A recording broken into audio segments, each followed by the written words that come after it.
Welcome back everyone. In this video you will learn how to use conditional statements in Python and the logical operators. This is the fourth video in this video series, so if you haven't yet watched the other ones, I highly suggest you go check them out so you can keep up with this video. Let's get started. We use conditional statements every day in our life. They usually come in the form of an if statement. So they usually go something like this. If I eat healthy today, then tomorrow I can eat dessert. Sometimes they have one, two, or maybe three conditions, and we can actually do this with the computer. We just need to know how to do it. So let's go ahead and create a variable called ate healthy, and let's set it to true. Now let's go ahead and type in if ate healthy and then two periods.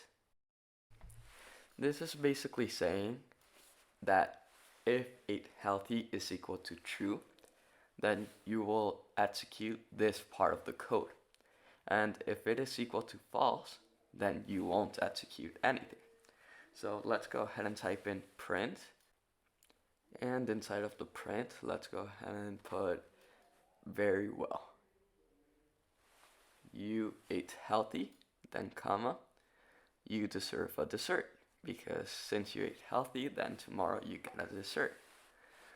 Let's go ahead and click enter, and at the end, let's go ahead and print. This is the end of the script. Now, as you can see, the very well you ate healthy is inside of the if conditional. However, the other part isn't. And when we execute it, you can see that both of the lines are executed. Very well, you ate healthy, you deserve a dessert. However, if you put ate healthy is equal to false, then it will say this is the end of the script only. Because as you can see here, this is the end of the script isn't indented. Anything that is indented will get run inside of the if, and anything that isn't will get run in any case. So let's go ahead and type in else print you did not eat healthy. Now, whenever ate healthy is equal to false, you can see right here that it will print you did not eat healthy.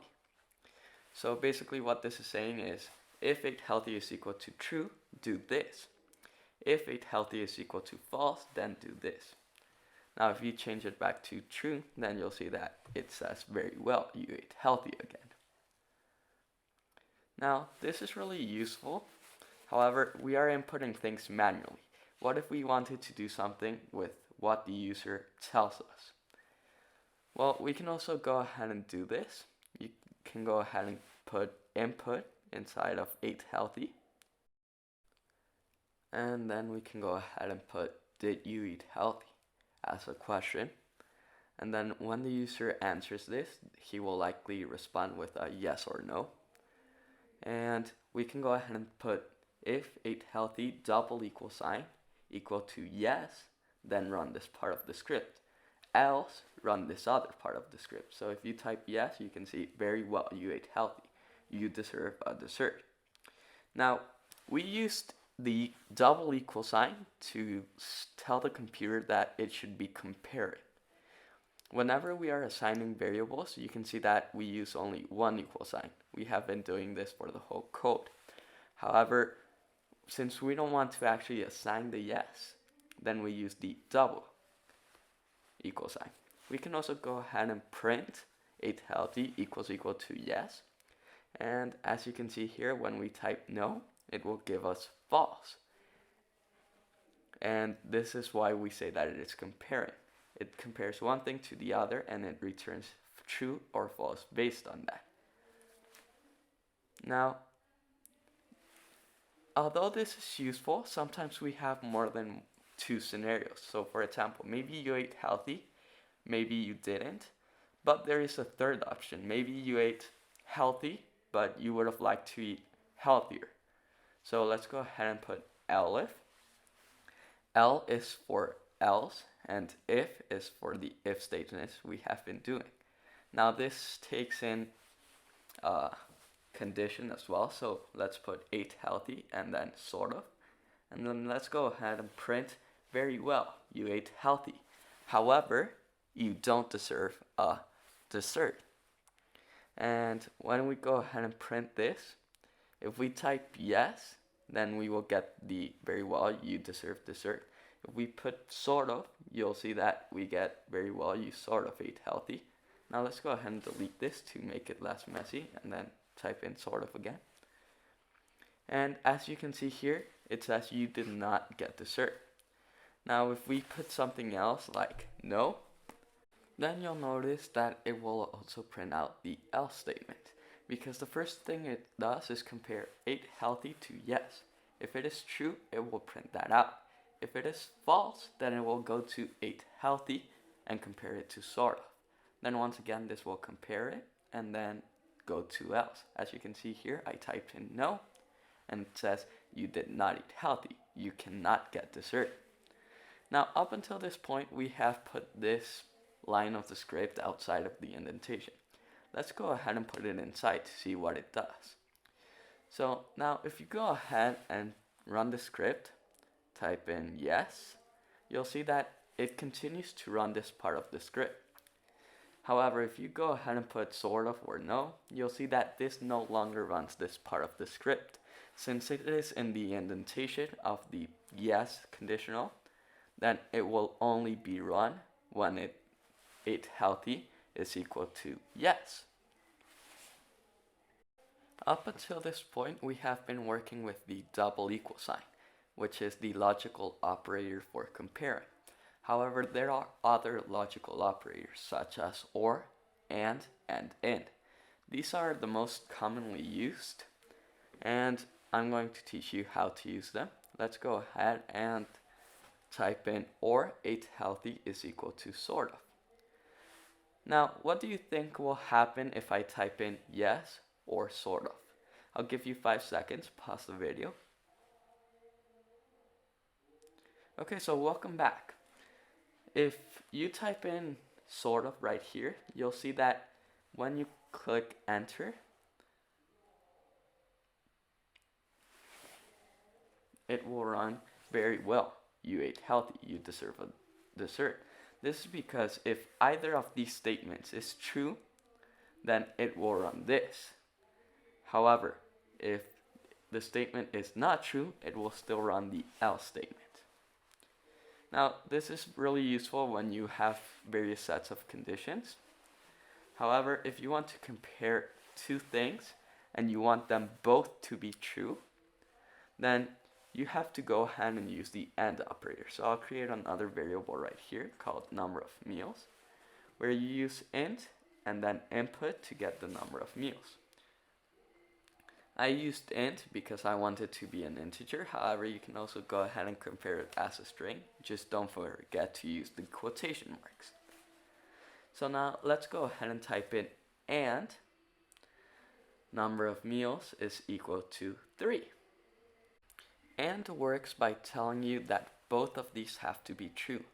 So I'll give you a challenge. What do you think will happen if I put ate healthy is equal to yes, however I put 2 meals instead of 1? Pause the video and come back when you have the answer.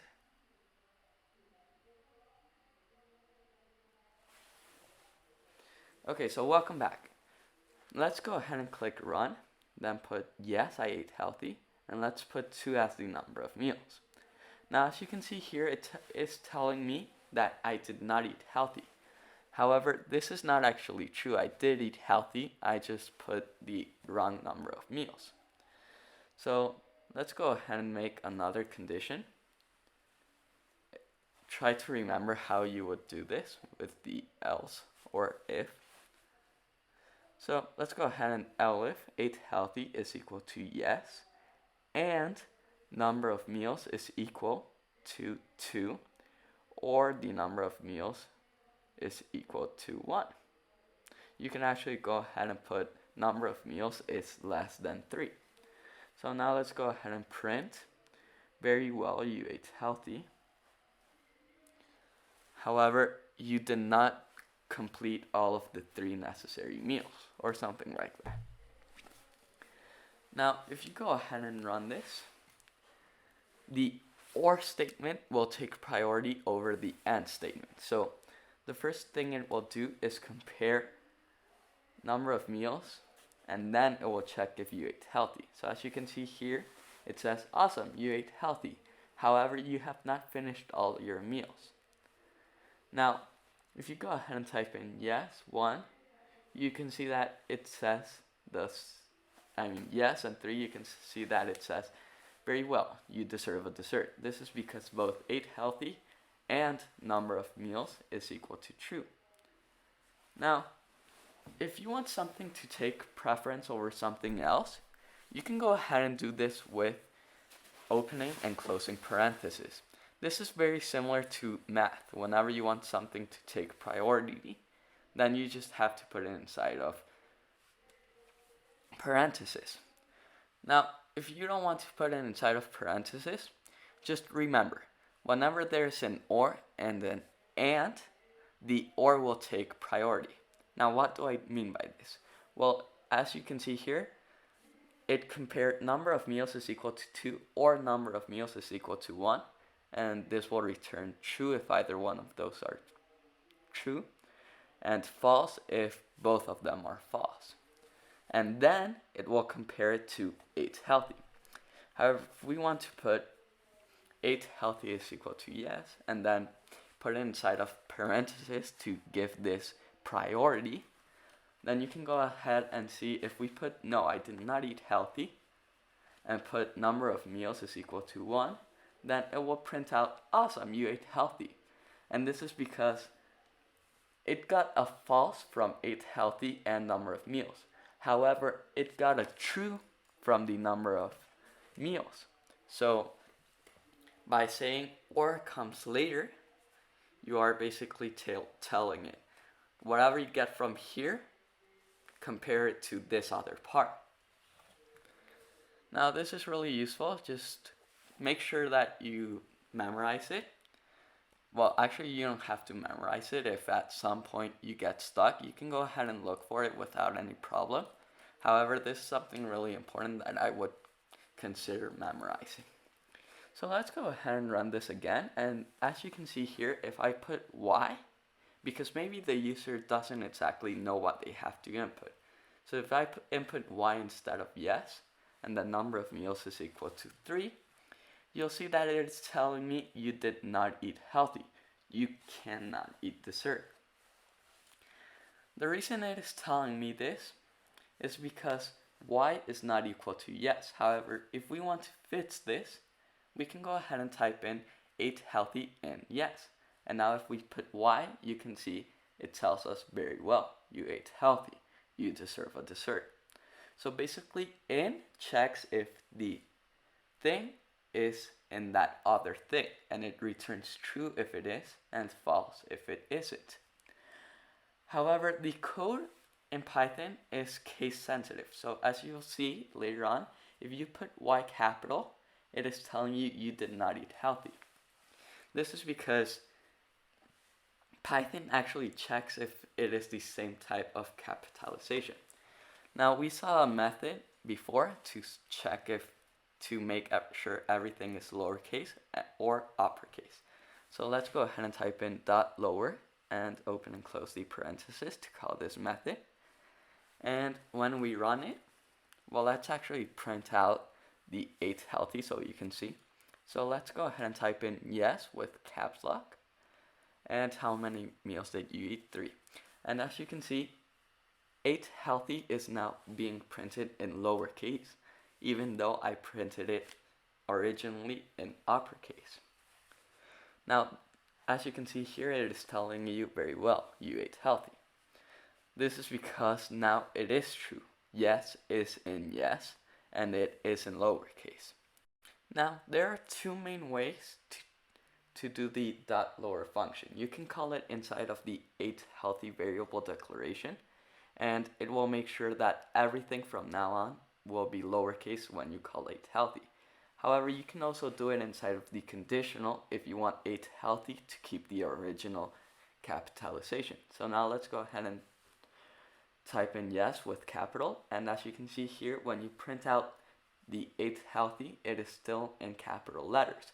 However, it is completing the if ate healthy is equal to yes, because it is comparing the lowercase value. Thank you for watching. If you liked the video, leave a like and subscribe for more.